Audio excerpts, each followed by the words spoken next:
बोले विष्णु भगवान की जय हो, वनस्पति देवा की जय हो। दोस्तों, मैं आज आपके सामने वनस्पति वार की कथा सुना रहा हूँ। पहले इसकी विधि बताऊंगा, उसके बाद कथा और उसके बाद मैं आपको आरती सुनाऊंगा। जय श्री विष्णु भगवान की जय हो, वनस्पति देवा की जय हो।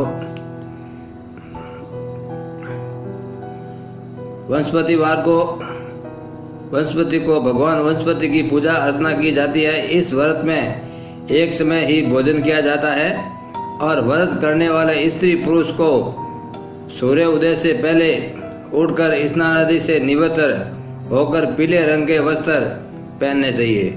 पीले रंग के चंदन, अन्न, वस्त्र और फूलों का इस व्रत में विशेष महत्व है। इसलिए व्रत करने वालों को भोजन में चने की दाल अवश्य खानी चाहिए। और वनस्पति वार के व्रत में केले के वृक्ष की पूजा भी की जाती है और इसके पूजन से व्रत करने वाले स्त्री पुरुष को वनस्पति की अनुकंपा से धन संपत्ति और विदा का अपार लाभ होता है। और स्त्री के लिए वनस्पति का व्रत आहूत शुभ फल देने वाला है। और वनस्पति देव की पूजा के पश्चात कथा सुनने का विशेष महत्व है।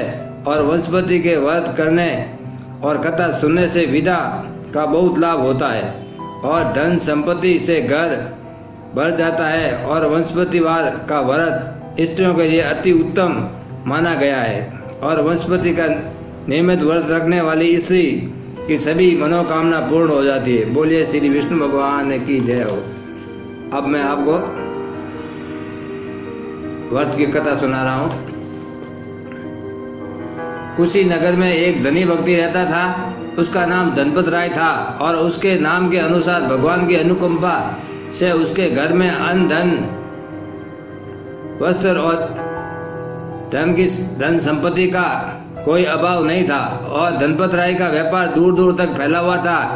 धनपत राय की पत्नी मालती बहुत लोभी और ईर्ष्या देश करने वाली थी और घर में अन्न, वस्त्र और धन के भंडार भरे होने पर भी किसी निर्धन को कभी कुछ नहीं देती थी और भिक्षा मांगने वालों को भी किसी न किसी बहाने से खाली हाथ लौटा देती थी। एक दिन एक सन्यासी धनपत राय के घर आया। उसने दरवाजे पर खड़े होकर भिक्षा के लिए आवाज लगाई और धनपत राय की पत्नी मालती उस समय आंगन लीप रही थी। उसने कहा, महाराज, इस समय तो मैं आंगन लीप रही हूँ, आप फिर कभी आना। और सन्यासी खाली हाथ लौट गया। कुछ दिनों के बाद भ्रमण करते हुए वह सन्यासी फिर धनपत राय के घर पहुंचा और दरवाजे पर खड़ा होकर भिक्षा देने के लिए आवाज लगाई। मालती आंगन में अपने बेटे को खाना खिला रही थी। उसने सन्यासी से कहा कि महाराज, अपने पुत्र को भोजन करा रही हूँ, इस समय आपको भिक्षा नहीं दे सकती, आप फिर कभी आना। सन्यासी फिर निराश होकर खाली हाथ लौट गया। और कुछ दिनों बाद सन्यासी धनपत राय के घर पहुंचा और द्वार पर खड़े होकर भिक्षा देने का लिए पुकारा। और मालती हाथ में झाड़ू लिए हुए दरवाजे पर आकर बोली कि महाराज, घर में झाड़ू बुआरी कर रही हूँ, उसके बाद बहुत से वस्त्र धोने हैं, मुझे बिल्कुल समय नहीं है, आज तो मैं आपको भिक्षा नहीं दे सकती, फिर कभी आना। तो मालती के वचन सुनकर सन्यासी मन ही मन मुस्कुराया और धीरे से बोला, मैं तुम्हें ऐसा उपाय बता सकता हूँ जिससे तुम्हें समय की कमी नहीं रहेगी और भगवान की लीला से तुम्हारे सभी काम अपने आप पूरे हो जाया करेंगे और फिर तुम पूरा दिन आराम से बैठ सकोगी।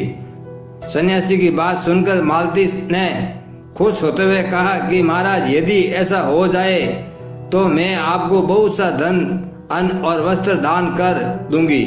आप जल्दी से मुझे वह उपाय बता दीजिए।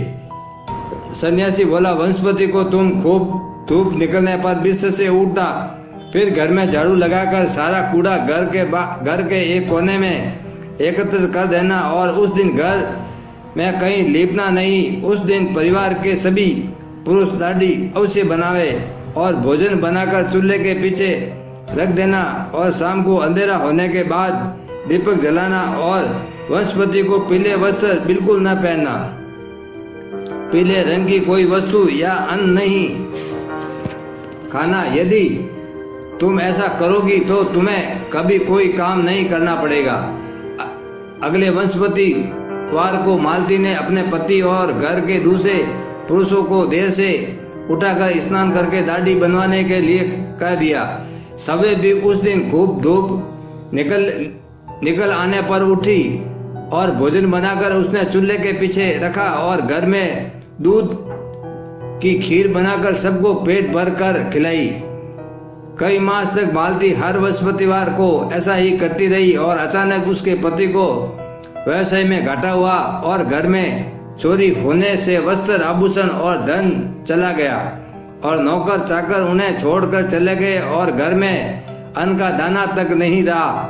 लोगों से भिक्षा मांगकर पेट भरने की नौबत आ गई और मालती अपने घर के बाहर उदास बैठी थी। उसी समय सन्यासी वहां पर आया और उसने भिक्षा पात्र आगे करते हुए कहा कि भगवान की अनुकंपा से अब तुम्हें बहुत समय होगा, इसलिए हे देवी जल्दी से उठकर मुझे थोड़ी सी भिक्षा दे दो। उसे देखते ही मालती सन्यासी के चरणों में गिरकर बोली कि महाराज मुझे क्षमा करें, मैं झूठ बोलकर आपको भिक्षा देने से इनकार किया था और मेरी गलती से मेरे घर की धन संपत्ति अन्न और वैभव सब नष्ट हो गया है। और महाराज मुझे कोई ऐसा उपाय बताओ जिससे मेरा घर पहले की तरह भरा पूरा हो जाए। यदि आपने कोई उपाय नहीं बताया तो मैं आपके चरणों में सिर पटक कर अपने प्राण दे दूंगी। सन्यासी ने कहा, हे देवी मेरे चरण छोड़ो और मेरी बात ध्यान से सुनो। भगवान वंशपतिवार ही तुम्हारा कल्याण कर सकते हैं, इसलिए प्रत्येक वंशपतिवार को उनका व्रत करते हुए उनकी पूजा अर्चना और पीले पुष्पों से अवश्य करें। और केले की पूजा करने से अनेक शुभ फल मिलते हैं। बृहस्पतिवार को घर में कोई पुरुष दाढ़ी व सिर के बाल न कटवावे। सूर्योदय से पूरे उड़कर स्नान आदि करके घर के आंगन को गोबर से लीप कर पूजा करो और शाम को घी का दीपक अवश्य जलाना। विधिवत वंशपति व्रत करोगी तो तुम्हारे घर व धन धान्य की वर्षा होगी, सभी कामनाएं पूरी होगी और सभी को विदा का लाभ मिलेगा। कहकर सन्यासी अंतर ध्यान हो गया और मालती आश्चर्यचकित रह गई कि फिर उसने प्रत्येक वंशपतिवार की विधिवत व्रत किया और वंशपति देव की अनुकंपा से उसके घर में धन धान्य की वर्षा होने लगी और खोया हुआ मान सम्मान और वैभव पुनः प्राप्त हो गया। और वंशपतिवार को जो भी स्त्री पुरुष वंशपति देव की विधिवत पूजा करते हैं उनके घर में सुख संपत्ति का भंडार भरा रहता है और विद्या के लाभ से अज्ञानता नष्ट होती है। बोलिए श्री वंशपति देवा की जय हो, गुरुदेव की जय हो, विष्णु भगवान की जय हो। जय वंशपति देवा स्वामी जय वंशपति देवा।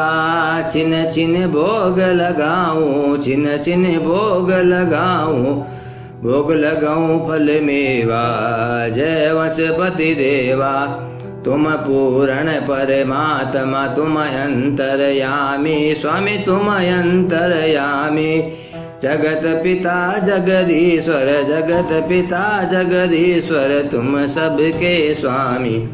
जय वंशपति देवा चरणामत निज निर्मल सब पातक हरता, स्वामी सब पातक हरता। सकल मनोरथ दायक, सकल मनोरथ दायक कृपा करो भरता। जय जय वंशपति देवा तन मन धन अर्पण कर जो जन शरण पड़े, स्वामी जो जन शरण पड़े।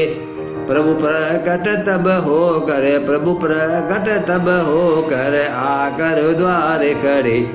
जय वंशपति देवा दीन दयाल दया निधि भक्त न हितकारी, देवा भक्त न हितकारी। पाप दोष सब हरता, पाप दोष सब हरता, भय बंधन हारी।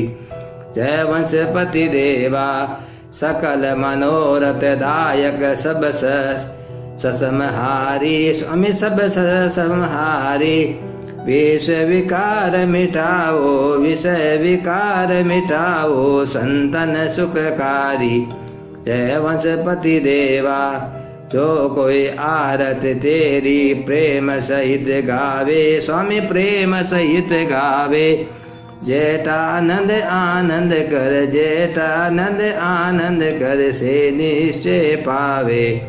जय जय वंशपति देवा। बोले वंशपति भगवान की जय हो, गुरुदेवाय की जय हो, विष्णु भगवान की जय हो, लक्ष्मी मैया की जय हो।